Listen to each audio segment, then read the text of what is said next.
everyone, welcome back to my channel for a brand new mystery with Molly. If you are new around here, if you've never seen my face on your screen before, then hi, my name is Molly and I post true crime videos like this every single week. So if you think that is something that you might want to stick around for, then please do subscribe and don't forget to switch on the little notification bell so that YouTube will let you know whenever I post a new video. This week we are going to be talking about the solved case of Katie Sepich. She was a bright and beautiful young woman who in the early 2000s was a college student with her whole life ahead of her. But in one night, her future was cruelly snatched away from her when she was horrifically murdered. And it would be a good few years before her killer was identified and actually brought to justice. But as heartbreaking as this case is, there is something so positive that came out of it. Following her death, Katie's family worked so incredibly hard to make a change in the law, but we're going to talk more about that later on in the video.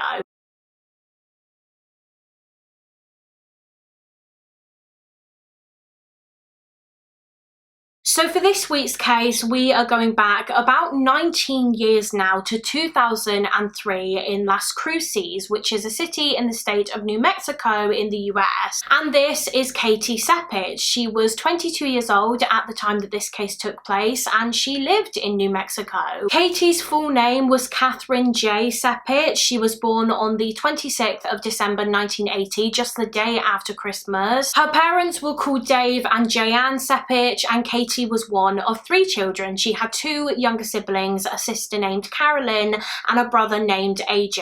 The Sepiches lived in a city called Carlsbad in New Mexico, and they were a very tight-knit family. Katie was so close to both her mum and her dad and also her siblings. I have a quote here from her brother AJ, and he said, "Katie was a lot to handle, but also a lot to have behind you and on your side. She was always my protector, but also my best friend." Katie was described by those that knew her as being an incredibly loving and vibrant and vivacious young girl who was quite honestly fearless. Katie had so much confidence. Her mother Jayanne said that when Katie walked into a room, she owned that room. She was bold and enthusiastic, and she always put her all into every single thing that she did. She was popular, she had a lot of friends because she was a very likable person. She was a lot of fun to be around, and she was very easy to get on with. And Katie was also very bright and intelligent, and at the time that this case occurred, she was a college student. Katie attended the New Mexico State University, where she was a grad student in business administration, and she was thriving at college. She was achieving really high grades. She was making a lot of friends. She was living with her friend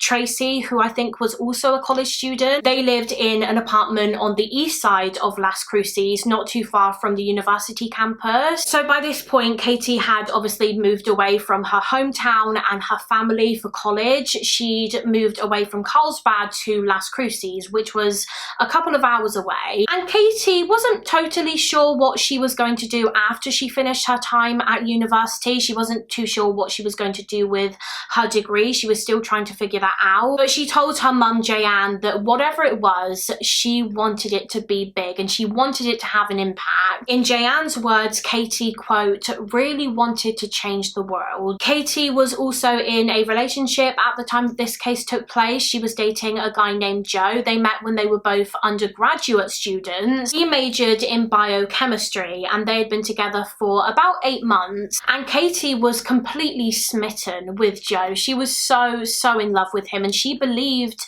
that he was the one. She could see a future with him, and it appeared as though he felt the same, because not long before this case happened, Joe brought Katie a ring, a silver diamond ring. It wasn't an engagement ring. He wasn't asking her to marry him. I think it was just a nice gift, like a promise ring, and of course she loved it. After they both graduated, the young couple kind of went down different paths in their lives for the time being. You see, Katie decided to remain as a student and pursue her master's degree, whereas Joe decided to move back to his hometown in Gallup in New Mexico because he was going to work in his family's business. And Gallup is pretty far from Las Cruces, where Katie was obviously living. It was a good few hours away. So they were going to have to now be in a long-distance relationship, which they were both obviously very sad about. It was going to be hard for both of them, but they still planned to see each other as often as they could. In fact, that is exactly what they planned to do at the end of August in 2003. It was Labor Day weekend, so Joe decided to travel down to Las Cruces to spend a few days with his girlfriend. On the evening of the 30th of August 2003, after Katie finished a shift at her work, she worked part-time as a waitress at a Mexican restaurant in Las Cruces. After she finished her shift, she went home to get ready, and then Katie, her boyfriend Joe, and her roommate Tracy all went to a house party which was being held in a neighborhood called High Range, only about a mile away from where Katie lived. It was just a typical college party. There were several other students there. I think about 30 people in total attended. They were drinking and having fun, and most of the party guests just slept there at the house that night. They had obviously consumed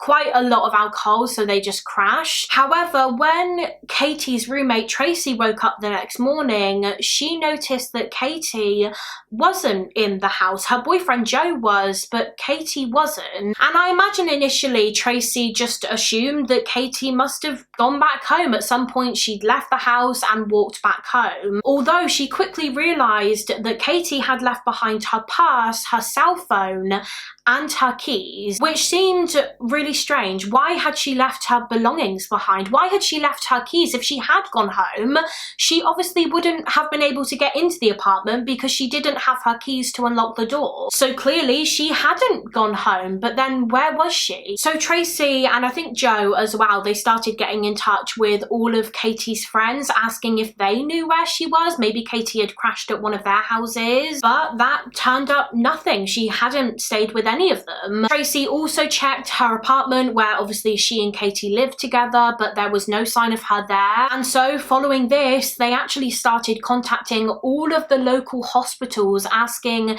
if a girl named Katie Sepich had been admitted. Perhaps Katie had gotten into some kind of accident and she needed medical care. But again, there was nothing. And so following this, Tracy rang Katie's mother, Jayanne, just asking if she had heard from Katie recently. But Jayanne said no, Katie hadn't been in touch with her. And as soon as Jayanne received this call, she said that literally instantly she just knew that something was wrong. She just had this awful gut feeling that something bad had happened. It was like mother's intuition. So after having no luck in trying to find Katie themselves, her roommate Tracy and her boyfriend Joe rang the police and they reported her as missing. So the investigation into the disappearance of 22-year-old Katie Sepich began, and it wasn't long at all before the police had their first big lead. You see, that same day, the 31st of August, just hours after Katie was reported as missing,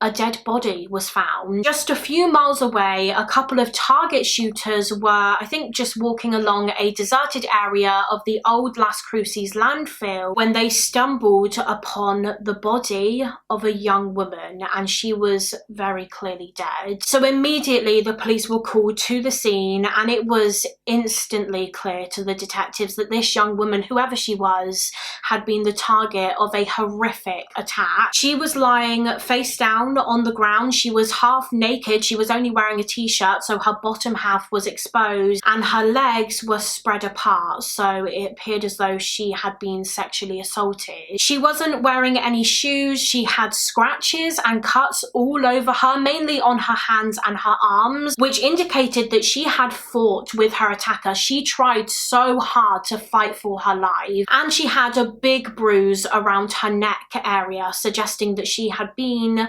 strangled to death. Her cause of death was probably strangulation, and that was confirmed later in her autopsy. Someone had manually strangled this poor girl, and it was also confirmed that she had been raped by her killer. The body wasn't decomposed, which indicated that she hadn't been dead for very long at all, and from looking at the scene, it didn't appear as though this was the place where she was attacked and killed. There weren't any signs of a struggle, so it was believed that she had been murdered murdered elsewhere, and then her killer transported her body to this area to dump her. However, what the killer did do at the scene, what he did at the landfill, was he actually set his victim's body on fire. She had burn marks on her arms and on her back from where the perpetrator had poured some kind of accelerant on her and lit her on fire. Although it was actually determined that the fire went out pretty quickly, which is why her body wasn't too badly burned. At the scene, the police did find some fresh tire tracks on the ground, so thinking that these tracks had probably come from the vehicle that the killer drove, they took some plastic impressions of them, which they hoped would prove useful later on in the investigation. And as soon as this woman's body was found, I think the police were pretty confident that the victim was probably Katie Sepich. She had obviously very recently been reported as missing. She matched Katie's description.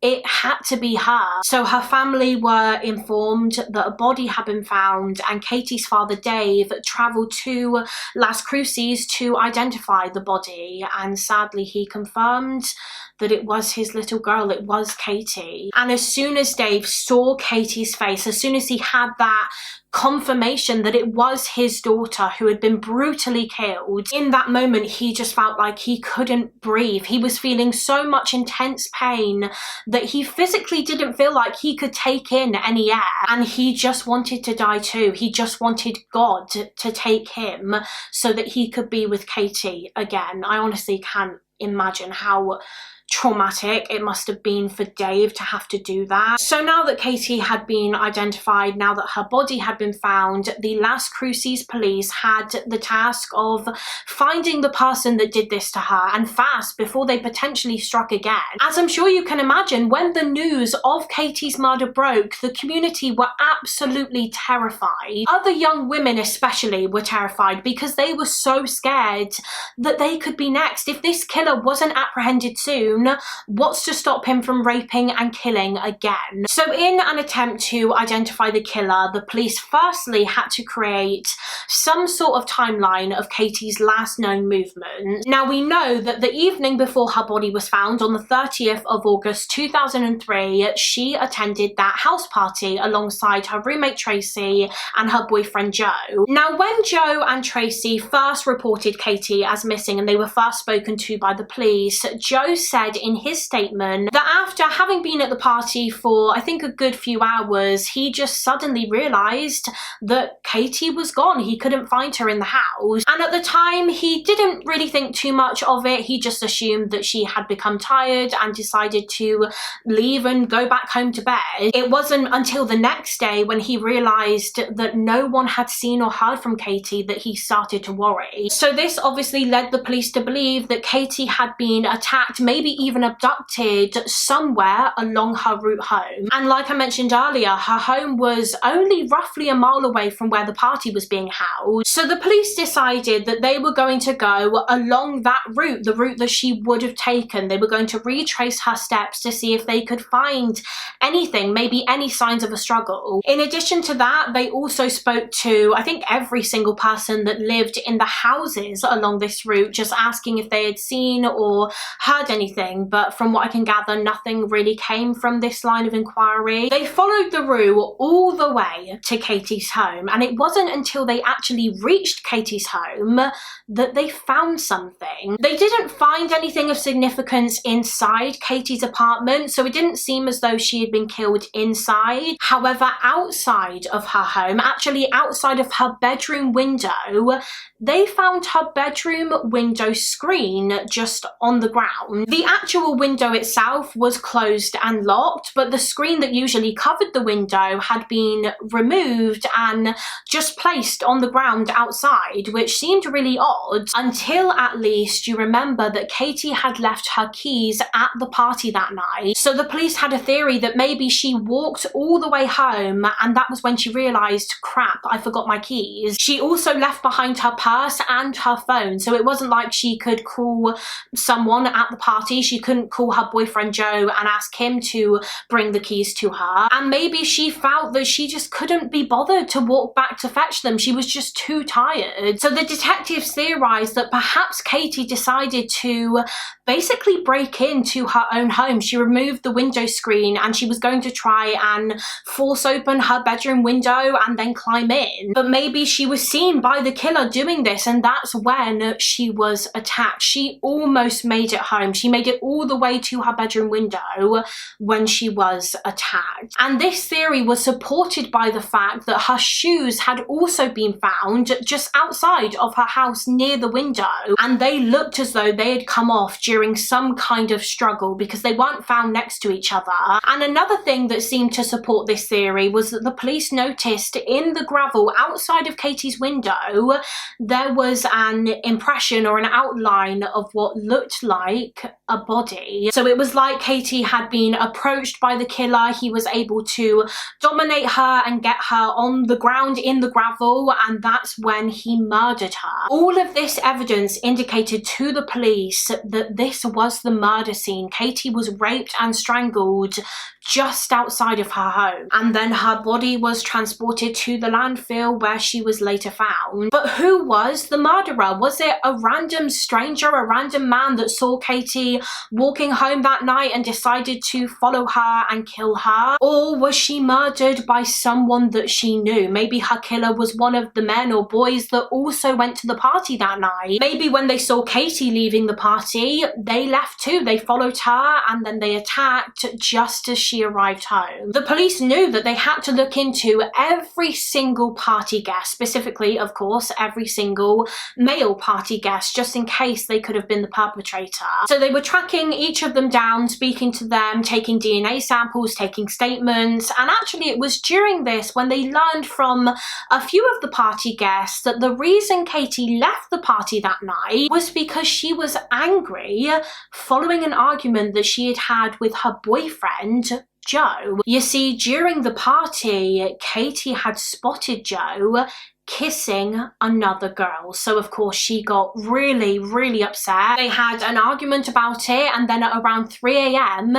Katie just walked out of the house and she started to walk home. But the thing is, Joe never told the police this. He neglected to mention in his statement that he gave to the police that any of this happened. He conveniently left that out. He even lied to Katie's family because they were just really confused as to why Katie had left the party on her own. That's just not something that she normally would have done. So they asked Joe why she had left, and he just said that he didn't know, but he did. It was because of what he had done. He cheated on her, so she left because she was angry and hurt. So naturally, this made Katie's boyfriend Joe appear very suspicious because he had withheld the truth from the police right from the get-go. Joe did eventually admit that yes, he and Katie had argued that night, and he actually said that not long after she left the party, he drove to her house just to make sure that she got home okay. But it turns out that he didn't actually check that she was home. He literally said that he just drove past her house and then he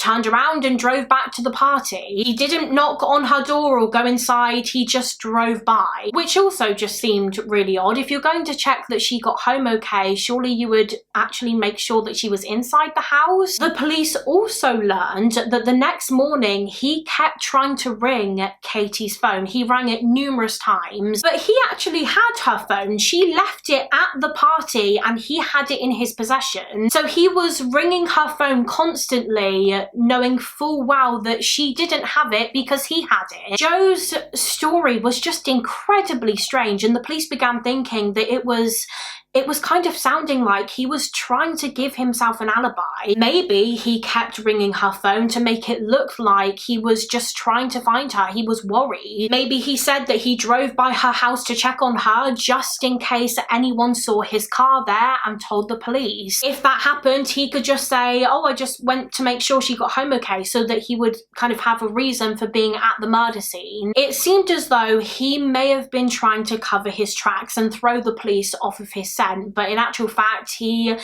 just added to the suspicion, and Joe quickly became the top suspect in the case. It was theorized that when Katie left the party in a fit of rage after having witnessed Joe kissing another girl, Joe followed her home. They got into another argument just outside of the house, and this argument ended with Joe murdering his own girlfriend. And there was an easy way to prove it, prove whether or not Joe really was the perpetrator, through the use of DNA. Fortunately, scientists were able to detect traces of the killer's DNA from Katie's body. I believe his DNA was picked up from 3 separate areas on her body, but the area that contained the most was underneath her fingernails. The killer's skin and blood was found underneath her fingernails, from where Katie had tried so incredibly hard to fight back and get away from him. So the police could use this DNA to compare against any suspects to see if it was a match, and of course the person that they wanted to test the most was Joe. However, they encountered a problem. Joe outright refused to give his DNA. In fact, he refused to cooperate in any way. He refused to give any more interviews, he refused to talk to the police, he refused to give a DNA sample, and he quickly got himself a lawyer. So now the police were stuck. They couldn't force him to give his DNA because the only evidence they had against him was circumstantial at best, so they didn't really know what to do. They really believed that he was the killer, but without that DNA sample, they couldn't prove it. And Katie's family was so hurt by this, by Joe's refusal to cooperate. They just couldn't understand why he wouldn't give his DNA. If he really wasn't guilty, why wouldn't he just give it over to clear his name? This understandably caused them so much pain. Joe was someone that they had pretty much welcomed into their family. They thought that he loved Katie, but now it was looking like he was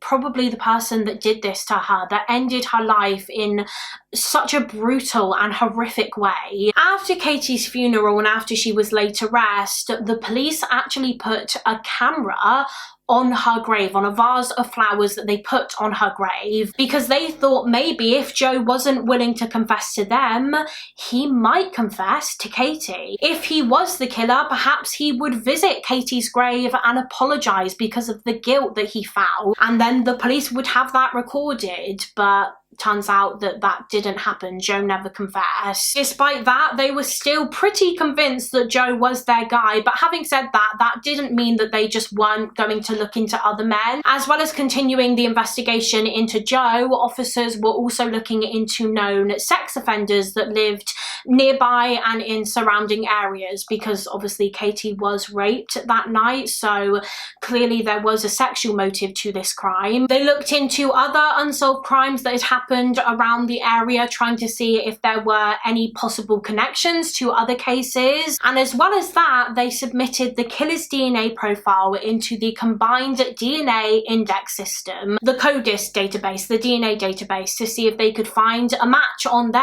But sadly, there was not. The murderous DNA was not on there. As I mentioned earlier, the police were also taking DNA samples from all of the men that went to the party that Katie attended that evening. Their DNA was then compared to that of the killers, but again, there was no match. I think pretty much everyone, every male in Katie's life and every male at the party had been ruled out through the use of DNA. Everyone except, of course, her boyfriend Joe. Detectives really desperately needed Joe's DNA, but he was still refusing to give it over, and so they were forced to think of another way to try to get his DNA, and eventually one of the detectives came up with a suggestion. You see, Joe had previously told the police in one of his early statements, I think, that on the evening of the 30th of August, so the day before Katie was murdered and her body was found, he said that that evening before they went to the house party, they slept together in Katie's bed. So thinking thinking that Joe's DNA was probably on Katie's bedding, the police sent this bedding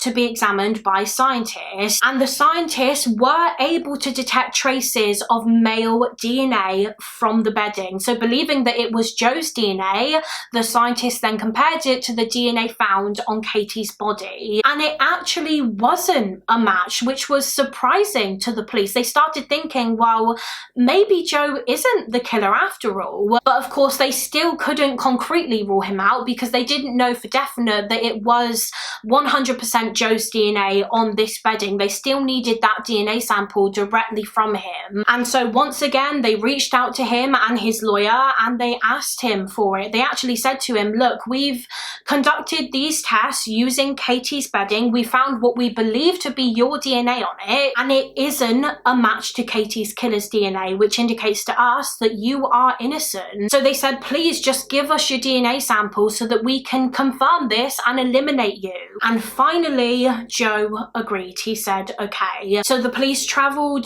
to meet Joe. I think by this point he had actually gone back to his hometown. Obviously he did work there. So they travelled to him, they took his DNA, it was then sent off for comparison, and a few days later it came back as no match. Joe was not the murderer. Despite how suspicious and I guess inconsistent his story was, and despite the fact that he previously had been refusing to cooperate, he was not the one who did this. Joe actually said that the reason he had been so reluctant to give over his DNA for so long was because obviously he and Katie had had sex before the party that night, and he thought that his DNA might have still been on or inside her body. So he was worried that his DNA would be found on her and the police would just automatically assume that he was the killer. He had to be, but it wasn't his DNA. Remember, the strongest piece of DNA evidence the police had obtained of the killer had come from under Katie's fingernails, and it didn't match Joe. So that was Joe finally eliminated from the inquiry. It took about 3 months in total to rule him out because of how reluctant he was to cooperate with the police. So he kind of wasted a lot of the police's time right in the beginning of this case, when obviously time is of the essence. Anyway, he was eliminated, so now the hunt had to continue for the real killer. And it was after Joe was ruled out that the police concluded that the killer most likely was a stranger to Katie. As I said before, all of the other men in her life had been ruled out, so she had to have been attacked by someone that she didn't even know. So in an attempt to learn more about their killer, the authorities turned to the DNA again, and they decided to use a DNA technique called biogeographical DNA testing, which could basically break down the DNA profile to try and determine the ethnicity of the perpetrator. And after conducting these tests, experts concluded that the killer was probably a Hispanic male. So that told them a bit more about this guy and would at least narrow down the search a little bit, I guess. As well as this, other lines of inquiry were being investigated in an attempt to identify the murderer. The police were trying to track down the vehicle that had made the tire tracks. If you recall from earlier on in the video, we talked about how fresh tire tracks were discovered on the landfill close to where Katie's body was found. So the police obviously believed that they had come from the killer's vehicle. So impressions of these tire tracks were taken, and they were eventually able to determine that the vehicle that had made the tracks was some kind of smallish pickup truck. So now that the police had an idea of the kind of vehicle that the killer drove, they began looking into all of the pickup trucks that had been stopped by the police in the area and surrounding areas on the night that Katie had been killed, in case any of those drivers could have been responsible, but unfortunately nothing really came from that lead. But in addition to that, the police had also been spending a lot of time trying to track down an item that belonged to Katie, an item that she was wearing the night of her murder but was not found on her body or at either crime scenes. It was her ring, the ring that we talked about towards the start of the video, the silver diamond ring that her boyfriend Joe had gifted at her, the ring was missing. It was not on her finger or anywhere on her body when she was found. It wasn't found alongside her shoes outside of the house where the police believe the murder took place, nor was it found at the landfill. So it appeared as though her killer had stolen it from her after the murder. Perhaps he took it to keep as some kind of sick trophy. He wanted to keep it so that it could always act as a reminder of what he did that night. Or maybe he took it because he thought that he might have been able to make some money from it. Maybe following Katie's death, he sold it. So with this theory in mind, the police went to, I think, all of the local pawn shops, just asking the employees if they had seen the ring, if they had been sold it by someone, and if they had, did they have the name of the individual that sold it to them. However, sadly, once again, this line of inquiry turned up nothing. Once again, the police were stumped. But then, coming up to a year after Katie's murder, the police were informed of another potential lead that they thought might have been worth looking into. The detectives working on Katie's case were contacted by another police department from an area called Green Bay, which is a city in the state of Wisconsin. It's more than 1,500 miles away from Las Cruces in New Mexico. Anyway, they were contacted by the Green Bay PD because they had come across Katie's case and they realized that it bore a lot of similarities to an unsolved crime that they were currently investigating. So for that reason, they thought that maybe the two cases were linked. Maybe they were committed by the same person. One evening in August of 2003, less than 2 weeks before Katie was killed, a young 26-year-old woman was walking alone along a road in Green Bay when she was abducted by two men. These two men brutally attacked this woman. They raped her, they strangled her, and then they set her body on fire after they believed they had killed her, and then they fled the scene and left her body on the ground. However, unbelievably, this woman wasn't dead when they left. The men thought that she was dead, but she wasn't. She was still alive. It turns out that she actually pretended to be dead. She thought that if she just stayed still and acted like she was dead, the men would leave. And that is exactly what happened. Like I said, she was even set on fire and she was still able to act dead, which is just insane. I mean, what an incredibly brave woman. After the men left, the woman was able to put out the fire and she was able to get some help, and she survived this horrific attack. And as I said, the Green Bay detectives thought that it may have been linked to the murder of Katie Sepich, which occurred less than a fortnight later. There were quite a few similarities between the two cases. Both women were a similar age. They were both attacked whilst they were out walking alone at night. They were both raped, both strangled, and then both set on fire. The only differences between the cases was, number one, of course, the location. As I said, Green Bay is over 1,500 miles away from Las Cruces. It is very far. But, you know, I guess that doesn't really mean much. The killer could have just traveled to Las Cruces. But the big difference between the two cases was the fact that in the Green Bay case, where the woman survived, there were two attackers, not just one. Whereas in Katie's case, the police felt strongly that there was just one killer. There was no evidence at all to suggest that she was attacked by two men. Obviously, they only found the DNA profile of one male on her body. But that doesn't necessarily mean that these cases weren't connected. Maybe just one of the two men that attacked the woman in Green Bay decided to go on and try to commit another murder. And so they traveled to Las Cruces and attacked Katie. Now, thankfully, because the Green Bay victim survived, she was able to describe to the police what the men looked like. She said that they were two Hispanic men, and she helped the police create composite sketches of the attackers. So these composite sketches were made public, and eventually a man got in contact with the police and said that he believed the men were two former employees of his. He ran a dairy farm business, I think, and these men used to work for him. The two men, he said, dead were Juan Nieto, who was 23 years old, and Gregorio Morales, who was a few years older. He was 27. One of the men, Juan Nieto, actually had connections to Las Cruces in New Mexico. He had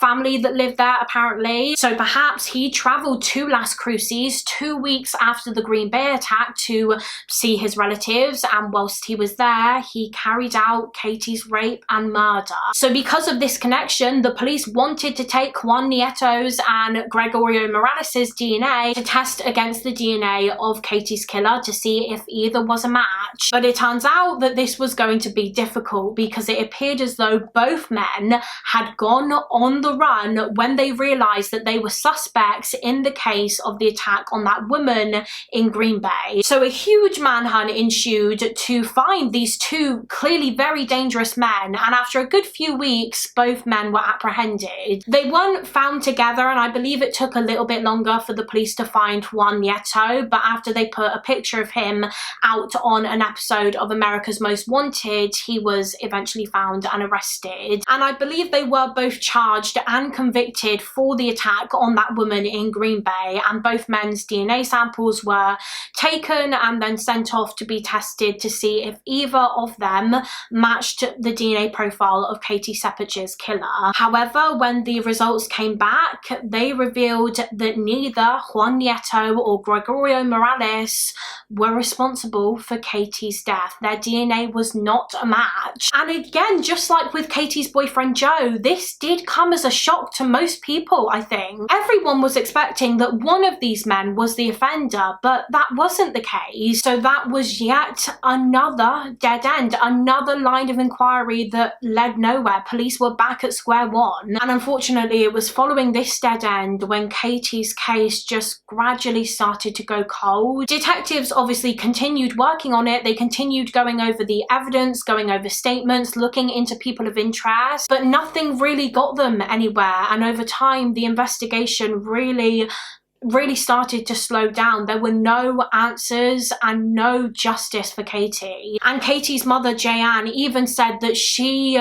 reached a point where she kind of had to come to terms with the fact that they might never find out who did this to her daughter, and that Katie's case would just always remain a mystery. Her killer had gotten away with it. But Jayanne Sepich never once gave up the search for answers. She did everything that she could to make sure Katie would not be forgotten. She did everything she could to keep her daughter's face and her story in the news because, of course, the more people knew about it, the better chance they have of solving it, the higher chance there is of the right person coming forward with information that could crack the case wide open. The Sepich family even put forward a huge amount of money as a reward for information leading to the arrest of the killer. I believe Crime Stoppers originally offered a $50,000 reward, and Katie's parents decided to double it. They offered the same, so there was a $100,000 reward for information, and yet still no tips or leads that were sent into the police brought them any closer to identifying the murderer, and Katie's case remained unsolved. But then in mid-December of 2006, about 3 years and 4 months after Katie was killed, there was an absolutely huge development in this case when suddenly there was a match to the DNA of the killer. Now, as I mentioned earlier, following Katie's murder, the police submitted the offender's DNA profile into the CODIS database, but sadly there was no match at that time. The offender's DNA had never been entered onto the system. However, then in December of 2006, the team at CODIS got in touch with the detectives investigating Katie's case, and they said it looks as though finally we found the guy. A match has just flagged up. The DNA found on Katie's body had flagged up as a match to a man named Gabriel Avila. He was around 27 years old by this point in 2006, and by this time, by the time the match was made, he was actually in prison. He was in a jail in New Mexico after being convicted of aggravated burglary and assault. So let's talk about that quickly, those convictions. He actually committed those crimes just 3 months after Katie's murder. One night in November of 2003, Gabriel Avila broke into an apartment in New Mexico where two young women lived. I believe they were two students of New Mexico State University, just like Katie was. Anyway, he broke into this apartment and he was armed with a knife. It's believed that he intended to rob the place and also attack and assault one of these young women. And the police think that Gabriel thought that the young woman he intended to attack lived alone. He didn't know that she had a roommate, and when both girls woke up, Gabriel ultimately panicked and he fled the home, and the girls immediately contacted the police. And luckily, the police did catch him. They caught Gabriel as he was literally fleeing the scene and he was arrested. And more than 3 years later, when the DNA match was made, the police realized that that was probably him looking to claim his second victim. He took a knife with him to the scene, probably with the intention of raping and then stabbing that young girl to death. Thank God her roommate was there at the time and that scared him off. Anyway, as I said, he was arrested for that crime. However, whilst he was awaiting his court proceedings, he was actually let out on bond. And it was whilst he was out on bond that Gabriel Avila went on the run. He decided that he didn't want to serve time for what he had done, so he just upped and left. And unbelievably, he managed to stay on the run and fly completely under the radar for more than a year, for about 14 months in total, before finally he was found and arrested once again. After his arrest, he was charged with the aggravated burglary and assault that he committed in November of 2003, and eventually he was convicted of that crime and he was given a prison sentence. And it was only after he was convicted of that crime when his DNA was taken and submitted into CODIS. And that's why it took so long for the match to come up to Katie's killer, because at the time in New Mexico, violent offenders and any offenders were only required to submit a DNA sample after they were actually convicted of a crime. Their DNA would not be taken after arrest. Had Gabriel Avila's DNA been taken the first time that he was arrested in November of 2003, he would have been caught for Katie's murder a hell of a lot sooner. He would have been identified as the killer just 3 months after it happened, not more than 3 years. But we're going to come back to that. We're going to talk more about that towards the end of the video. Going back to where we were before, in December of 2006, CODIS got in contact with the detectives involved in Katie's case and they informed them that they had found a match. Gabriel Avila was Katie's killer.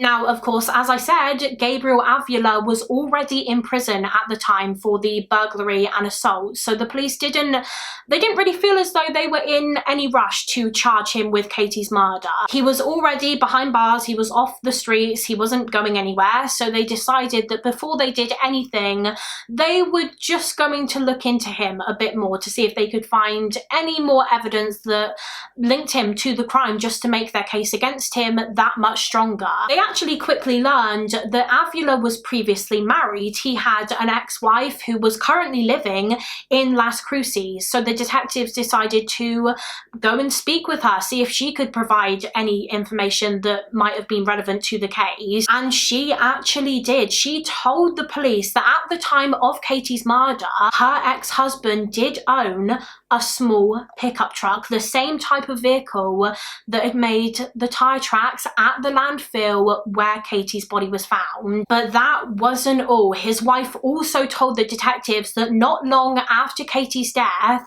she remembered having found something in Gabriel's truck, in the cup holder in his truck. It was a ring, a silver diamond ring, and at the time when she found it, she actually thought that Gabriel was cheating on her with another woman because the ring wasn't her size. So she thought that he had purchased it to give to this other woman, but of course the police immediately thought, could it be Katie's ring? The ring that her boyfriend Joe gave to her, because as we know, it went missing after her murder and was never found. Luckily, Gabriel's ex-wife actually took the ring out of his truck when she found it, and she kept it. She didn't throw it away. She had kept it all this time. So when she was approached by the police, she was able to show it to them, and sure enough, it was Katie's. It was her ring. So that was just even more solid, concrete evidence linking Gabriel Avila to the crime. How else could he have had that ring unless he was the one who murdered Katie? There is no other explanation for that. It was following the discovery of the ring when the detectives decided that now was the time to confront the man himself. So they went to the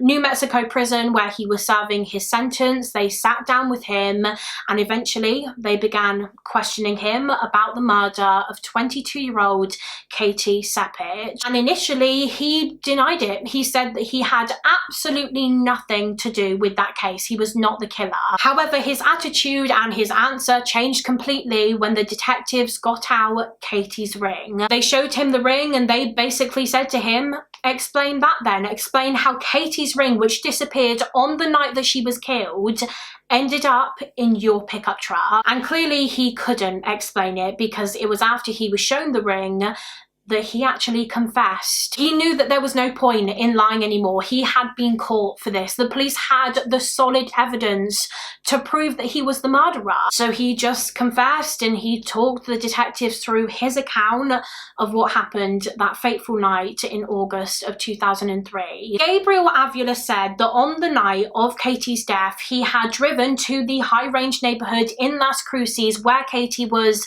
attending the house party that night because he was buying some cocaine from someone that lived in the area. And he said that as he was driving along a road, he spotted a young woman walking alone.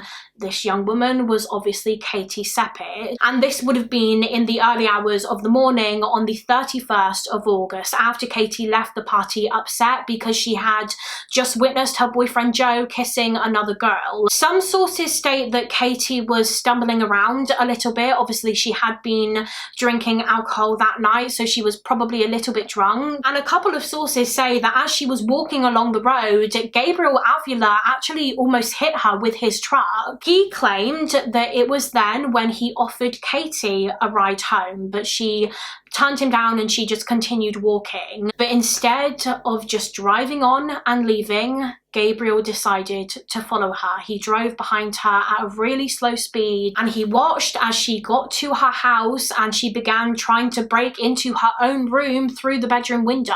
He then quickly got out of his truck, he walked up behind her, and that's when the attack began. He grabbed her from behind, he wrestled her to the ground, and as we know, she tried so hard to fight him off. She was using her nails to try and scratch him and dig into his skin, and she did make him bleed. As we know, she had his skin and blood underneath her fingernails. But sadly, Gabriel was able to overpower Katie. After he got her on the ground, he raped her, and then after he was done, he decided to kill her so that she wouldn't be able to go to the police about what had happened. So he strangled her to death, and then after she was dead, he put her body in his truck and he drove a couple of miles away to the landfill site. He carried her body out of the truck, he placed her on the ground, and then he set her body on fire and left the scene. Clearly, he was hoping that her body would just burn to nothing and that she would never be found, but of course that wasn't what happened. Shortly after he left, the fire went out and Katie was obviously discovered later that same day. And then afterwards, I guess he just carried on with life as normal. But he obviously tried to attack that other young woman just 3 months later, but thankfully she did survive. On the 26th of December 2006, the police charged Gabriel Avila with the rape and murder of Katie Sepich. He was actually charged on what would have been her 26th birthday, which her mother Jeanne said was just an amazing birthday present for Katie. The following year in May, he entered his plea and he decided to plead guilty to his charges. And for what he did to Katie, he was sentenced to 69 years in prison, which he would have to serve after his sentence for the aggravated burglary and assault conviction was completed. I believe I read on one source that he got 9 years for that crime, so it is obviously highly unlikely that he will ever be released from prison, thank goodness. In the aftermath of Katie's murder, her family, the Sepich family, decided that something needed to change when it came to the laws surrounding DNA, taking DNA samples from criminals. Because as we discussed earlier, Gabriel Avila didn't actually have to give a DNA sample when he was first arrested. His DNA wasn't submitted into the CODIS system until after he was convicted for the burglary and assault, which happened in November of 2003. And that's why it took so long for the match to be made, because he obviously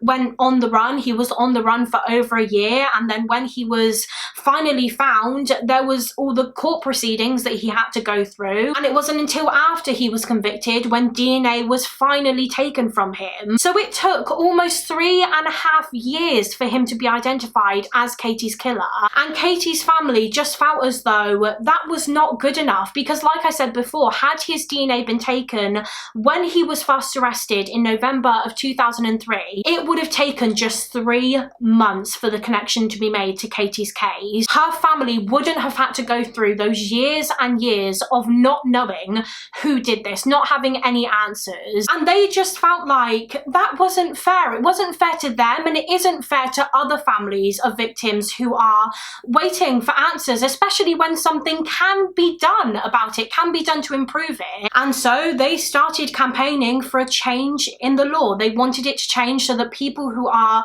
arrested, especially those who are arrested for violent offences like assault, sexual assault, homicide, they wanted the law to change so that people who are arrested are required to submit a DNA sample upon arrest, not just when they are convicted of a crime. And then this sample would immediately be submitted into the national DNA database, so that if that person has ever committed another crime or would go on to commit another crime, they would be caught for it way sooner. And after their tireless work, the law was passed. It was passed in New Mexico in 2006. And according to one source, when it was passed in 2006, it meant that anyone apprehended on a violent felony charge would have to give their DNA upon arrest. But then just a couple of years later, in 2011, the law was enhanced, meaning that now anyone arrested for any crime would be required to give DNA. It doesn't have to be a violent crime, it's just any crime. And the law is named after Katie. It's called Katie's Law, which I just think is such an incredible legacy for her. And actually, a number of other states have now passed Katie's Law too. Not just New Mexico, more than 25 states have